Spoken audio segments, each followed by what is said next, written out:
from what I just heard from Kyrie Irving. Like, this is so ridiculous for him to sit up here and say for once he can look down the bench and see another player that's capable of hitting a game-winning shot or capable of being clutch or whatever the hell it is that Kyrie said. Okay, so basically, Kyrie, you hit the three-point shot to win in the finals. It was a hell of a shot. Nobody not taking it away from you. But to say that this is the first time in your career that you saw somebody else, because Kevin Durant is on your team now, that can hit a game-winning shot? Like, you must don't remember running down there and hugging LeBron James when he hit the game-winning shot in the playoffs in Chicago. Now, then I hear these idiots on TV like Brandon Marshall. Brandon Marshall, stick to football, bro. Stick to football. Whatever love you got for Michael Jordan, because you grew up in loving Michael Jordan, stick to football. Because I wish to God I could have been on there with Nick Wright this morning. Man, I swear to God, Nick Wright looked like fire was coming out of his ears. He wouldn't even let them go to commercial break. You know what I'm saying? Like, and everything the dude was saying, I had a rebuttal for it right off top. Like, I'm going to tell y'all something. Men lie, women lie, but numbers do not lie. Numbers do not lie. You understand what I'm saying? And then he wanted to say Brandon Marshall argument was, well, he had a longer opportunity. He's been playing 17 years, so he had more of the opportunity to do so. He had more of an opportunity to do so. That's bullshit. That's bullshit because he didn't have more of an opportunity to do so. Because, like I said, numbers do not lie. And it's called percentages. Have you ever heard of percentages?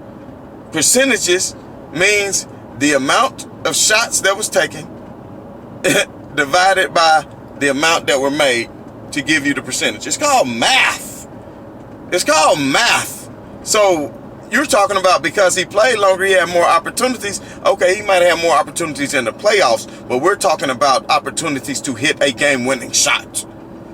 We're talking about those opportunities. And LeBron James has hit more game-winning shots in the playoffs than both Kobe and Michael Jordan combined. Didn't they have plenty of opportunity? Where was their opportunity at? Brandon Marshall, man, like I said, bro, stick to football, bro. Stick to something you know something about. You know what I mean? I know about football, and I can talk about football too, but I don't know it on his level. Because I never played in the NFL, nor have I played in the NBA. But at the end of the day, bro, you sound like you just one of them.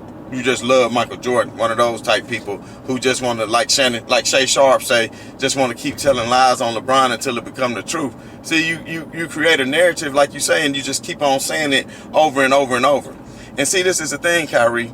You want to disrespect LeBron James and then say you didn't say it, but think about this. What did you do in Cleveland before LeBron was there? You had plenty of opportunity before LeBron got there. You couldn't even sniff the playoffs. Had one of the worst damn records in the league. But it's the weak East, I thought. Well, Mr. Superstar Kyrie, what did you do before LeBron got you there? And see, everybody want to remember that game-winning shot, but who hit the 6 points before that to even get the game tied up to the point to where it was? LeBron James. Who hit that three in Iggy face? LeBron James. So y'all better think about that. That's what you need to be trying to think about.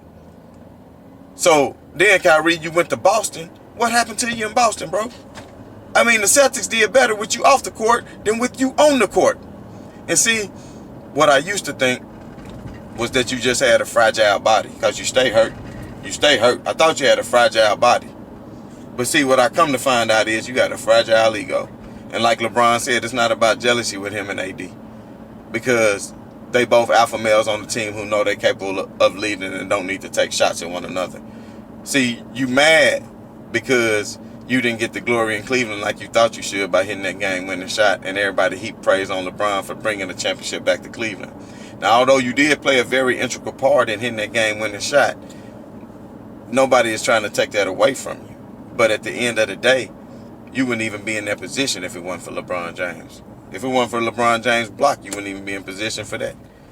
Because the game-winning shot would only put us up by one, and then who knows what would have happened. If the fact of the matter and the truth be told. You understand what I'm saying? But see, this is the thing. And this is another thing. When Brandon Marshall was straight saying that BS, and Nick Wright, whatever, they had that fire and smoke coming out his nose. See, the thing is, Nick Wright, what you should have told him, when he sat up there and said, well, you gloss over the fact that Kyrie hit that shot, you know what I would have told him? I'd have said, and who was John Paxson? Because then Paxson hit the game-winning walk-off shot to end and beat the Phoenix Suns? Hold on, let's go back and watch the tape, fam. Look it up if I'm lying. Because Jordan didn't even touch the ball. Go look at my Last Dance Exposed. It's on there. Watch the video if you hadn't seen it. Watch the whole thing. It's facts. Horace Grant had the ball in his hand. Michael Jordan didn't even touch it in the last possession. Horace Grant, they came on the double. Ho Grant kicked it out to Steve Kerr. Paxson. And he hit the game-winning shot to clinch the finals. Oh, okay. So, what about the time when Steve Kerr, when Mike said, if they double me, be ready. I'm going to kick it to you. And Kerr said, I'll be ready. And he hit that clincher in the game winning to close that out and win that series. See, y'all forget about that finals. Y'all just remember the one when Jordan hit the walk-off when he pushed off on Russell. Y'all remember that one real good, your Jordan huggers. But what y'all don't remember is, like I said, Kerr closed out the finals and Paxson closed out the finals for Jordan.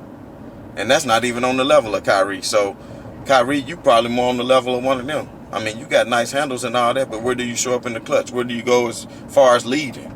You understand what I'm saying? Everybody want to roast you because of the flat earth. I'm not going to do that.